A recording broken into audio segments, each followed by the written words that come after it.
La démission de Chadli Bendjedid, président en fonction de l'Algérie, a eu lieu le 11 janvier 1992. En réalité, ce n'était pas une démission. Chadli avait été menacé de mort par le terroriste sanguinaire et psychopathe Netzar et son chef Belker, agent du Makhzan. La conséquence directe de cette décision est l'annulation des premières élections législatives libres et pluralistes que le régime avait lui-même organisées. Le Haut Conseil de sécurité, HCS, a décidé, le 12 janvier 1992, d'annuler le second tour prévu pour le 16 janvier, à la suite de la victoire, au premier tour, le 26 décembre 1991, des islamistes du Front islamique du Salut, FI, avec 188 sièges. Mais les chefs du FI étaient eux-mêmes des agents secrets marocains anciens membres du Front de Libération Nationale et du clan d'Oujda.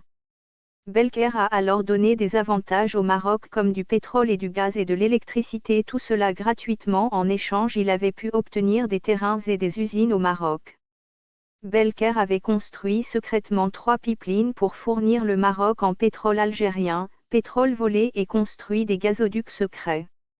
Les journalistes et les employés de la Sonatrach et écrivains qui avaient découvert ce scandale ont été assassinés prétendument par des terroristes islamistes qui en réalité étaient des escadrons de la mort de Belker, créateurs des GIA, où ils ont été menacés de mort et ont juré de garder le secret de ce scandale.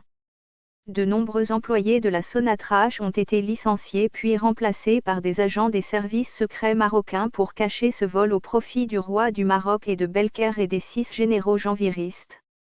L'Algérie, la vache à lait de la France, de la Tunisie, du Maroc, de l'Égypte, de la Suisse et des États-Unis et aussi de Israël donne son gaz et son pétrole gratuitement au moins à ces pays, sans compter les 500 000 km² donnés à Ramsfeld par Chekib Khalil et Bouteflika. Le roi du Maroc revend le pétrole algérien acquis gratuitement au prix fort au peuple marocain pour environ 70 centimes d'euros le litre. L'Algérie donne son pétrole ou le vend, un pétrole de grande qualité, pour importer des déchets pétroliers riches en soufre pour le peuple algérien qui est ainsi empoisonné par le gouvernement d'occupation marocain illégal. Le clan d'Oujda, des agents du Mossad marocain aux ordres du Makhzan comme Belker alias Joseph Solal Aboulker.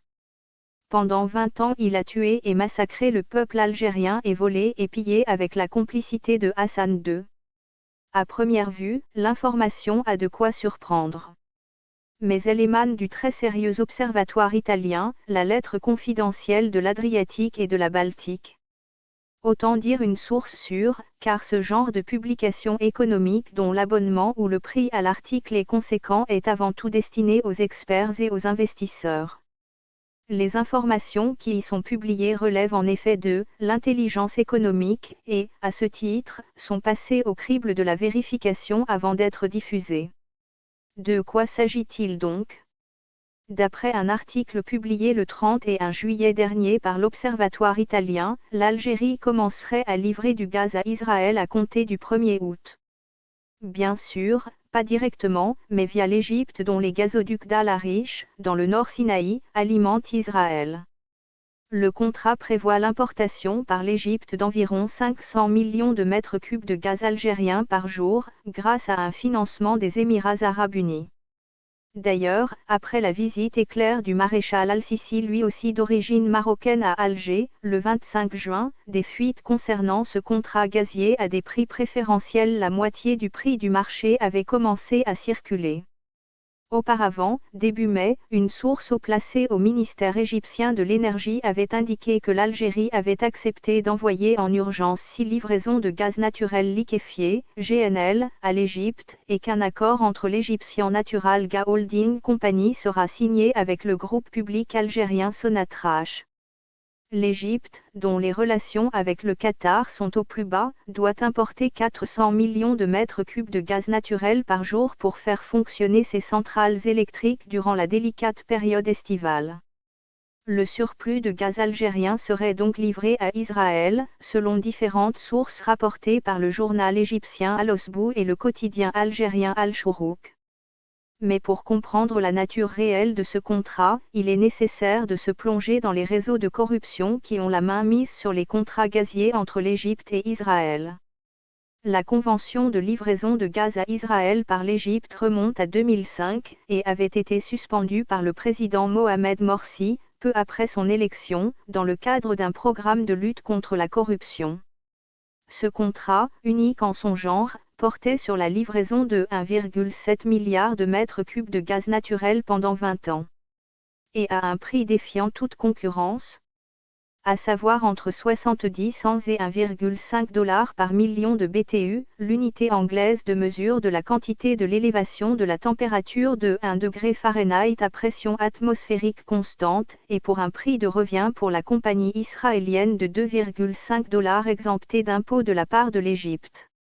C'est le contrat de corruption le plus important d'Égypte, le prix le plus bas du marché tournant autour de 8 à 10 $ le million de BTU. Avec un manque à gagner pour l'Égypte estimé entre 500 millions et 1,8 milliard de dollars, selon des experts internationaux. Il existait d'ailleurs un précédent à ce type de contrat. En 2000, la société israélienne Egyptian Mediterranean Gas, EMG, avait été créée spécialement, par Hussein Salem et Yossi Meimon, le magnat israélien de l'énergie. Tous deux sont des ex-agents secrets de leurs pays respectifs. Ce contrat, d'une durée de 25 ans, avait été signé sous la supervision de Samer Fahmy, ministre égyptien du pétrole entre 1999 et 2011. Arrêté pour son rôle dans l'affaire peu de temps après le soulèvement de janvier 2011, l'ex-ministre a été condamné à 15 ans de prison en juin 2012 tandis que son comparse égyptien, Hussein Salem, l'a été à la même peine mais par contumace, et n'a jamais été extradé. Ils ont été laissés en liberté et leur procès est actuellement en révision. Après le coup d'État du maréchal al-Sisi, en juillet 2013, et son élection à la présidence de la République un an après, il semblerait donc que les autorités égyptiennes aient décidé de reprendre les livraisons de gaz naturel en direction d'Israël. Mais elles se sont retrouvées confrontées à un problème de taille, la production de gaz égyptien insuffisante, doublée de l'arrêt des livraisons du Qatar pour cause de cessation de paiement, a plongé l'Égypte dans la pénurie énergétique. Résultat, de graves difficultés à approvisionner son marché interne. Depuis 2011, les Égyptiens sont en effet quotidiennement plongés dans le noir. Et cette année, les entreprises de production se voient même dans l'obligation de stopper une fois par jour leurs machines durant 5 heures. C'est dire l'urgence.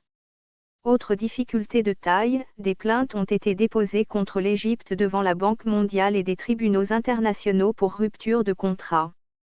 EMG réclame 8 milliards de dollars et le géant espagnol de l'énergie, Unión Fenosa, demande 6 milliards de dollars. Par-dessus le marché, l'Égypte s'est déjà endettée à hauteur de 6 milliards pour le gaz qu'elle a acheté à des compagnies pour son usage intérieur. Au total, la dette et les engagements de l'Égypte pourraient se monter à 20 milliards de dollars. Ce qui pourrait potentiellement entraîner la banqueroute de l'Égypte, selon l'analyste des énergies Mika Migno Paluello.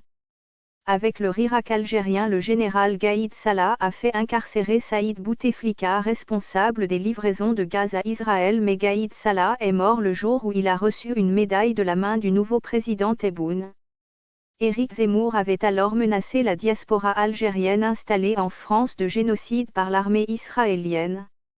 Mais depuis la mort de Gaïd Salah, Éric Zemmour ne prononce plus de menaces contre les musulmans de France, ce qui pourrait signifier que les livraisons de gaz algérien à Israël ont repris. Il est probable que le général Gaïd Salah a été assassiné par le Mossad. Sa médaille aurait pu être contaminée par une toxine du laboratoire P4 israélien situé à Nes Ziona près de Tel Aviv.